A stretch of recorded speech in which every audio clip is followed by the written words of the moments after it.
Krishnaganj BDO অফিসের সর্বোচ্চ বিশ্ব বাংলার লোগো রয়েছে বহাল তবিয়তে জানিয়ে জনমানসে উঠছে প্রশ্ন। রাজ্য সরকারের পরিবর্তন হলেও মানসিকতা পরিবর্তন হয়নি রাজ্য সরকারি কর্মচারীদের। তার চাক্ষুষ নিদর্শন মিলল নদিয়ার কৃষ্ণগঞ্জ বিডিও অফিসে। বিডিও অফিসে ঢোকার মুখ থেকে শুরু হয়েছে বিভিন্ন পোস্টার, তাতে জলজল করছে বিশ্ব বাংলার লোগো। মুখ্যমন্ত্রী মমতা বন্দ্যোপাধ্যায়ের অনুপ্রেরণায় লেখা পোস্টার।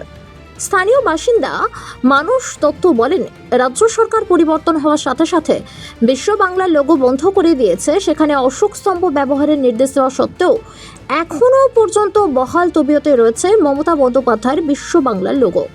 বলছি কৃষ্ণগঞ্জ বিডিও অফিসের সর্বত্রই বিশ্ব বাংলার লোগো মুখ্যমন্ত্রী, মাননীয় মুখ্যমন্ত্রী মমতা বন্দ্যোপাধ্যায় লেখা এবং তার ছবি জল করছে, কি বলবেন?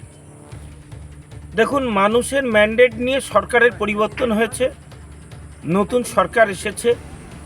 নতুন সরকার এসে তাদের একটা নির্দেশিকা পাশ করেছে যে বিশ্ব বাংলা লোগোর পরিবর্তে সেখানে অশোক স্তম্ভ লাগাতে হবে।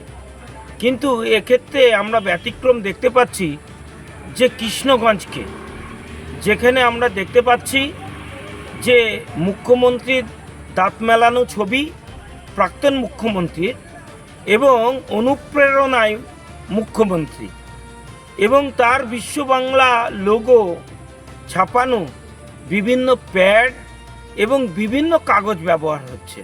রাজ্য সরকারের পরিবর্তন হওয়ার সাথে সাথে মুখ্যমন্ত্রী শুভেন্দু অধিকারী ঘোষণা করেছেন প্রত্যেকটি সরকারি দপ্তরে অশোক স্তম্ভই থাকবে, তাছাড়া কোনো লোগো ব্যবহার করা যাবে না।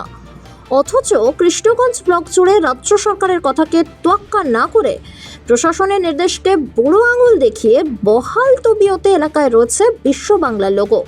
এটা তো অন্যায়, ভীষণভাবে অন্যায়। এখনও উনি ক্ষমতায় নেই, কেন ছবি ভিডিও টাঙিয়ে রেখেছে আমরা বুঝতে পারছি না। আমরা চাই ইমিডিয়েট এগুলো সরিয়ে ফেলা হোক এবং মানুষের কাছে জানানো হোক যে উনি আর ক্ষমতায় নেই।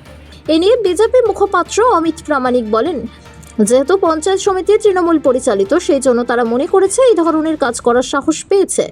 পাশাপাশি তিনি কৃষ্ণগঞ্জ বিডিওর উদ্দেশ্যে বলেন, সরকারের নীতি লঙ্ঘন করলে তার ব্যবস্থা করবে রাজ্য সরকার। এই সমস্ত রাজ্য সরকারি কর্মচারীরা আগের সরকারের মায়া কাটাতে পারছেন না, এখন তাই সরকারের নির্দেশকে অমান্য করছেন। পাশাপাশি জেলার মুখপাত্র জানিয়েছেন, বিডিওকে 7 দিন সময় দেওয়া হলো, তিনি যদি নিজের ভুল শুধরে না নেন তাহলে কিভাবে ভুল শোধরাতে হয় বিডিওকে দেখিয়ে দেব। এখন দেখার কবে সরকারের সিদ্ধান্ত মেনে নিয়ে বিশ্ব বাংলা লোগোর পরিবর্তে অশোক স্তম্ভ লোগো দেখা মিলবে। ব্যুরো রিপোর্ট, আরোহী নিউজ বাংলা।